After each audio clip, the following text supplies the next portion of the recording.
et spirituel. Découvrir pourquoi il est si difficile d'écouter tes vrais besoins.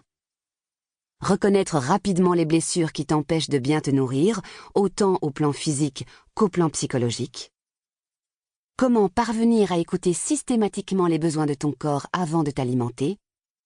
T'aimer et t'accepter dans ton corps physique et surtout dans ce que tu es à chaque instant. Bonne écoute. Chapitre 1. Pourquoi y a-t-il autant de contrôle? Une personne qui ne se contrôle pas dans sa vie se permet d'être elle-même, que ce soit à travers l'aspect négatif ou l'aspect positif. Elle ne se juge pas. Elle ne s'accuse pas. Elle s'accepte dans ce qu'elle est, à chaque instant de sa vie de tous les jours. Sa façon de vivre se reflète simultanément dans ses corps mental, émotionnel et physique.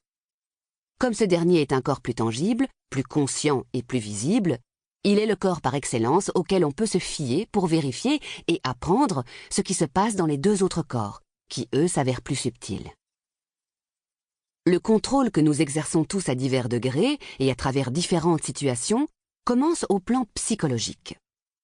Comme nous ne pouvons dissocier nos trois corps qui forment notre enveloppe matérielle, ce contrôle, mental ou émotionnel, se reflète aussitôt dans notre monde physique, dont l'alimentation. Lorsque tu te prives de chocolat, par exemple, tu crois peut-être que ce contrôle est seulement d'ordre physique. Mais détrompe-toi, il est beaucoup plus que physique. Il se passe en même temps sur les autres plans. Voilà donc l'objectif des 2 premiers chapitres de ce livre audio.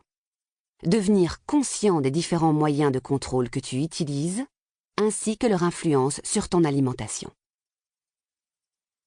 Qu'est-ce que le contrôle? Se contrôler ou vouloir contrôler les autres, c'est surveiller, être aux aguets. En somme, c'est vouloir dominer. C'est laisser notre ego gagner à tout prix. En effet, c'est notre ego qui entretient toutes nos peurs et qui nous fait agir et réagir en fonction de ce qu'il croit, en étant certain qu'ainsi, ce sera mieux pour nous. Hélas, notre ego ignore qu'à chaque fois que c'est une peur qui nous dirige, nous ne sommes plus nous-mêmes. Nous n'écoutons plus nos vrais besoins. Comme il a été créé, existe et survit grâce à notre énergie mentale, il n'est composé que de mémoire. En l'occurrence, il ne peut vivre que dans le passé. Il lui est impossible de connaître les besoins de notre être dans le présent. Voilà pourquoi il est si important de devenir conscient de ce qui dirige notre vie, ainsi que des instants où nous sommes dans le contrôle. En outre, le moyen de contrôle utilisé nous aide à devenir conscient d'une de nos blessures. Lien entre le contrôle et les blessures. J'ai donc choisi d'énumérer les moyens de contrôle utilisés selon la blessure qui est activée. Pour ceux qui ne sont pas familiers avec les 5 blessures principales de l'âme qui sont enseignées à l'école Écoute ton corps, les voici. Le rejet, l'abandon, l'humiliation, la trahison et l'injustice. Chaque blessure est associée à différentes façons de se contrôler ou de contrôler les autres.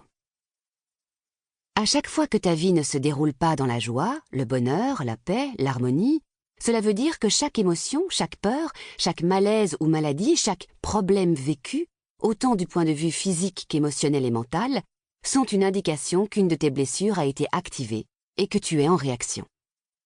Tu n'es plus toi-même.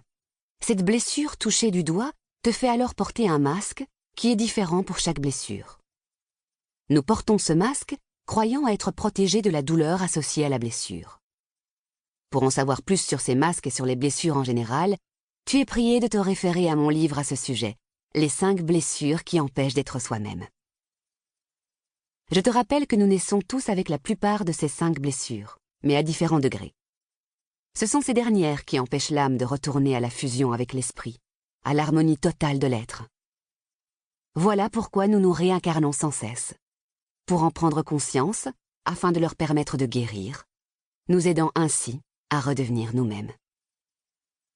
Ces blessures sont éveillées en premier par nos parents, ou toute personne qui a joué le rôle de parent à partir de la conception jusqu'à l'âge de 7 ans. Par la suite, Elles sont activées par toute personne qui te rappelle un événement quelconque vécu. Pour continuer à écouter ce livre audio gratuitement, cliquez sur le lien dans la description et vous pourrez l'écouter en entier sans frais grâce à l'essai de 30 jours d'Audible.